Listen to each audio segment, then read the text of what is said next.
The dust was already rising when the old man pulled the worn canvas case from his truck bed. Across the firing line, 3 younger shooters stopped loading their magazines. One of them, tactical vest, wraparound sunglasses, rifle that cost more than most people's monthly rent, nudged his buddy and nodded toward the parking lot. What they didn't know about that canvas case would change how they thought about firearms forever. His name was Earl Hoskins, 71 years old, hands like leather, back that didn't bend quite right anymore, and a way of moving that suggested he'd walked more miles than most men drove. He'd been coming to this range for 40 years, long before the concrete benches and the electronic target systems, back when it was just dirt and paper and men who knew what they were doing. The range officer, a younger man named Martinez, watched Earl approach with something between recognition and respect. Most of the weekend warriors didn't notice. They were too busy adjusting their red dot sights and checking their phone cameras. The 3 men at the far end of the line had set up what looked like a small armory. 2 AR platform rifles with every accessory the internet could sell them. Foregrips, bipods, magnifiers, lights, lasers. The third had something newer, a bullpup design with a polymer chassis that gleamed like it had never seen anything rougher than a climate-controlled safe. They'd been talking loudly for the past 20 minutes about muzzle velocities and MOA groups and suppressor stamps, the kind of conversation that said more about money than skill. Earl set his case on the bench at lane 7. He didn't rush, never had. He unzipped the canvas slowly, revealing wood and steel that caught the morning light differently than the synthetic stocks around him. The M14 was older than any of those men. Older than their fathers, probably. Walnut stock darkened by decades of hand oil. Receiver that showed honest wear. Iron sights that had never needed batteries. He began his ritual, the same one he'd performed 10,000 times before, checking the chamber, inspecting the bore, running a cloth along the action, with movements so practiced they'd become meditation. The man with the expensive bullpup walked over. His name tag said Derek, and his posture said he'd watched too many YouTube videos. "Hey, Pops." He gestured at the M14 like it was a museum piece someone had accidentally left at a modern range. "You know they make these in aluminum now, right? Lighter, more accurate. That thing's got away, what, 11 pounds? Earl looked up. His eyes were the colour of gun oil, and they held the same kind of depth. 9.2, he said. Loaded. Derek laughed and called back to his friends. "Hey guys, come check this out. We got a real collector here." The other 2 wandered over, magazines in hand, smirks ready. One of them, younger maybe 25, with a beard that couldn't decide if it wanted to exist, pulled out his phone like he was documenting something quaint. "Seriously, man," the bearded one said.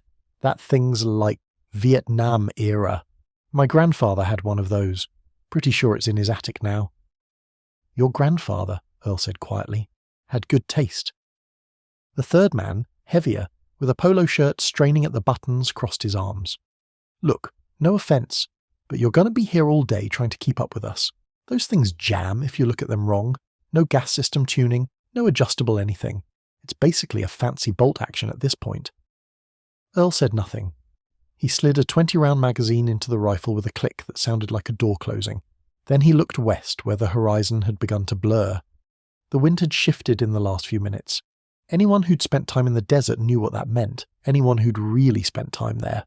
Martinez, the range officer, keyed his radio. "Heads up, everyone. Weather service says we've got a dust advisory coming in. Might want to wrap up or secure your equipment in the next 30 minutes. The 3 men barely acknowledged him. Derek was already back at his lane, charging handle snapping with theatrical confidence. "Perfect," he said.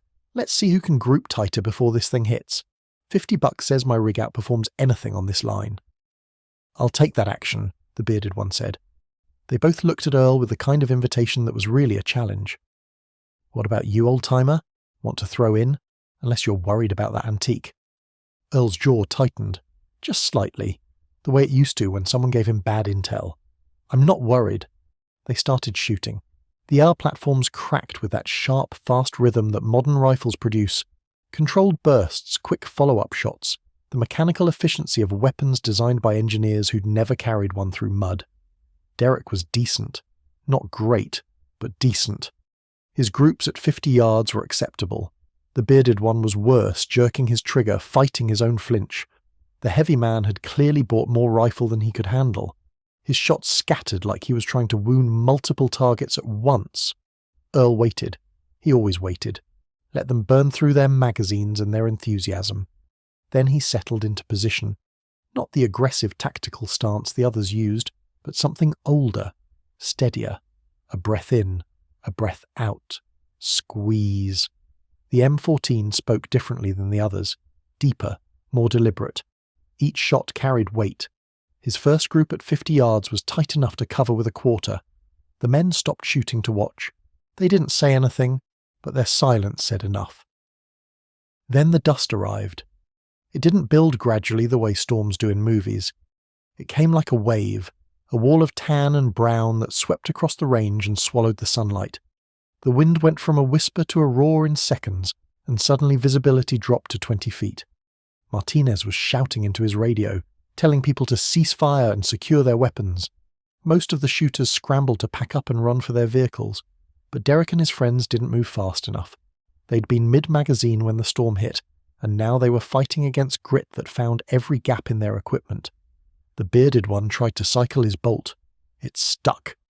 He yanked the charging handle, and something ground inside the receiver like sand in gears. What the hell? He yanked again. Nothing. Derek had already dropped his rifle and was trying to shield it with his body. Too late. The dust had infiltrated the magwell, the trigger assembly, the entire operating system. When he tried to fire, the bolt seized halfway forward. "This is garbage," he spat. $1,200 and it can't handle some wind." The heavy man's bullpup was worse. The design that had seemed so sleek in the showroom had more gaps than anyone realized. Dust packed into the ejection port. The trigger went mushy. He might as well have been holding an expensive paperweight. And then, through the howling wind and the grinding frustration, another sound cut through. Crack, crack, crack. Earl was still shooting. His M14 cycled like it was on a Sunday morning at an indoor range. Each round chambered, each round fired, each round ejected cleanly into the swirling dust. His stance hadn't changed. His breathing hadn't changed.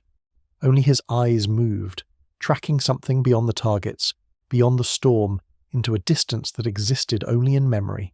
Derek stumbled toward Lane 7, shielding his face. "How?" he had to shout over the wind. "How's that thing still running?"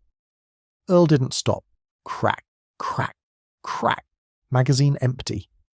He dropped it, reached for another, inserted it with the same fluid motion he'd used 50 years ago in places these men would never go. Then he looked at Derek. Just looked. "I cleaned it," Earl said. "For 3 hours last night.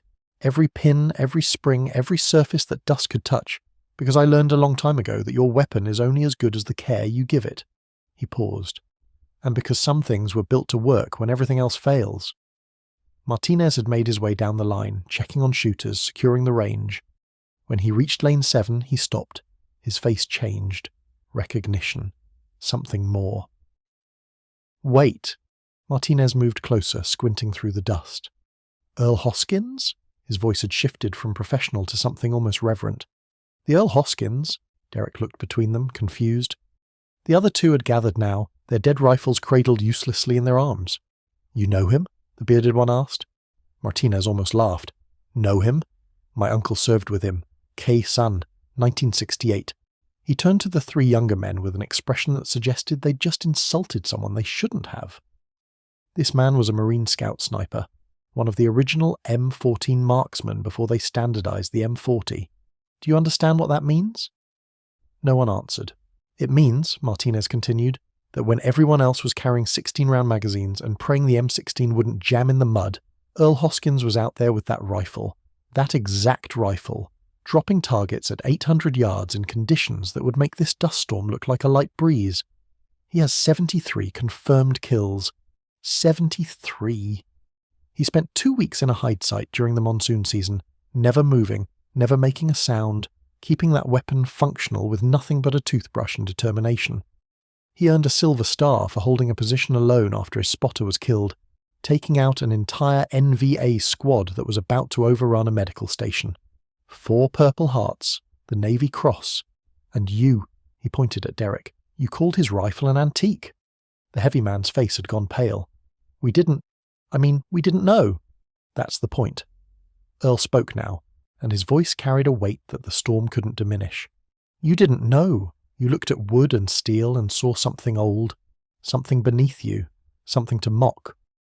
He ran his hand along the stock of the M14, the same motion a man might use to comfort an old friend. This rifle has been through 4 countries, 2 wars, and more firefights than I can count.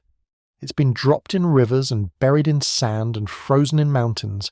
It has never, not once, failed to fire when I needed it to fire, because I respect it, because I understand it, because I know that the measure of a weapon isn't how much it costs or how many accessories you bolt onto it, it's whether it works when your life depends on it. He turned to face them fully. The storm was beginning to ease, the dust settling like the end of an argument. You want to know why your rifle's jammed? It's not the rifles, it's you. You bought equipment. I learned a craft. There's a difference. Derek's expensive bullpup was still hanging limp in his hands. He looked at it, then at Earl, then at Martinez. His mouth opened, closed, opened again. Sir, We were out of line, I'm sorry. Earl nodded, just once. Apology accepted. Then something in his expression softened just slightly. You want to learn how to keep those fancy rifles running in conditions like this? I can show you, but you'll have to put down the phone and pick up a cleaning kit, and you'll have to listen. Really listen. Not to reply, but to understand. The bearded one lowered his camera. The heavy man set down his disabled rifle with something like shame. Derek stepped forward. Yes, sir, we'd like that. The next morning the range was quiet. The storm had passed, leaving a thin layer of grit over everything. Earl arrived at his usual time, canvas case over his shoulder, coffee in hand. But this time 3 trucks were already there. Derek and his friends stood at lane 7 with their rifles disassembled on the benches. Cleaning supplies spread out, waiting. Martinez watched from the range office, a slight smile on his face. He'd seen this before. Young men who thought they knew everything, humbled by someone who actually did. It never got old. Earl set down his coffee and surveyed the mess of parts on the table. Started without me, I see. Figured we could use the practice, Derek said. Also, I looked you up last night. Read some of the after-action reports that were declassified. The stuff you did at Kaisan. He shook his head. I had no idea men like you were still walking round. Earl picked up a bore brush and examined it. We're not walking as fast as we used to, but we're still here. He began to show them the proper technique, how to disassemble with care, how to clean each component as if it were the only thing standing between you and oblivion, because sometimes it was. By noon, all 3 of their rifles were cleaner than they'd ever been. Earl had them reassembled and tested before the afternoon heat set in. When they fired, every weapon functioned perfectly. There, Earl said. Now you have rifles. Before, you just had expensive toys. Derek laughed, genuinely, not mocking. You know what? You're right. And I think I owe you more than $50. Keep it. Earl began packing up his M14 with the same methodical care he'd used to unpack it. Just pass it on. When you meet some young guy with more money than sense, don't mock him. Teach him. That's how we keep this going. He zipped the canvas case and slung it over his shoulder. At the door of the range, he paused and looked back at them. 3 men who'd walked in as strangers and walked out as students. Same time next Saturday, he said. It wasn't a question. Yes, sir. Earl nodded and stepped out into the sunlight. The dust had settled completely now, leaving the desert clean and sharp and ready for whatever came next. Some rifles cost thousands of dollars and fold under pressure. Others are built from wood and steel and decades of hard-won wisdom. The difference isn't in the materials, it's in the hands that hold them. If this story reminded you that experience matters, you need to hear what happened when a retired sergeant major was told his military ID was probably fake at an airport security checkpoint.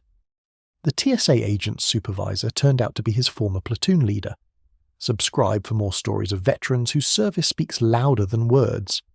Comment, respect if you believe wisdom should be honoured, not dismissed. And share this with someone who needs to remember that old doesn't mean obsolete.